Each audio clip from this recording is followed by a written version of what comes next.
Despite Bank Indonesia's decision to maintain interest rate at 3.5% Rupiah, that has strengthened against US dollars for 3 consecutive days. To discuss more on this, we are joined by C-Today's senior business correspondent Aline Wiratmaja. Aline, what factors are actually affecting Indonesian rupiah appreciation against US dollar? Yes, Maria, so Indonesia's currency rupiah stood at 14,993 as of 4 p.m. Jakarta time today, making rupiah manage to stay below 15,000 for 3 straight days. Today, USD IDR was traded within the range of 14,950 up to 15,002. Year to date, US dollar has appreciated 5.12% against rupiah. This is what happened today and also the previous days, which make rupiah stood below 15,000 for 3 consecutive days. Is pretty relieving for market participants who worried over rupiah exchange rate. So what happened this past few days, Maria, was the dollar index or the DXY slowed down. Dollar index, which tracked US dollars against 6 world major currencies, weakened by 0.06% to 106.41 compared to its 2 decades high level at 109.29 on the 14th of July. Dollar index has declined by 2.6% so far. Dollar index has continued to weaken despite the Fed's expected interest rate hike on Wednesday, 27th of July 2022, this week, or tomorrow, United States time. Some economic indicators in the US began to show signs of slowing economy. This is the reason why the dollar index has been weakening this past few days. Jobless claims for the week ending in 16th of July rose to 251,000, the highest level in more than 8 months.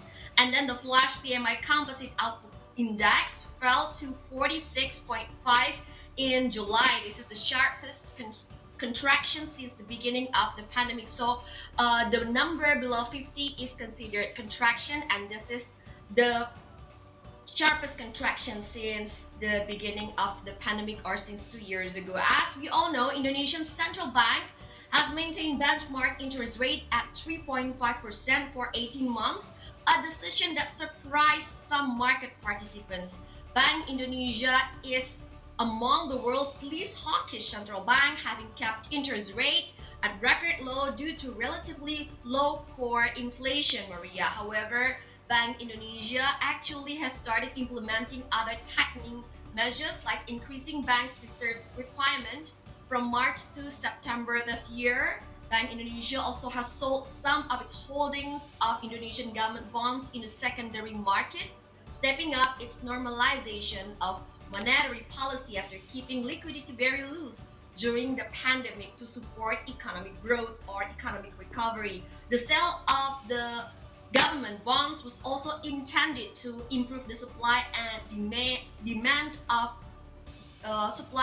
demand conditions in the money market and bond market as well, Maria. This was part of Bank Indonesia's efforts to maintain the stability of the rupiah currency. However, some economists doubted that foreign investors will be interested in buying Indonesian government bonds as capital outflows continued taking place.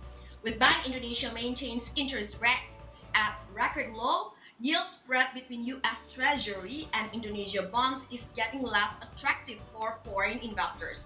Let alone the Fed is expected to increase the interest rate by 75 to 100 basis points this week, which will push US Treasury yield even higher, Maria. This most likely will trigger more capital outflows from Indonesia. Data showed in July alone, as of 22nd of July, capital outflows in Indonesian government bonds has reached 29 trillion rupiah. So since the beginning of this year, capital outflow in Indonesian government bond market has reached 140 trillion rupiah.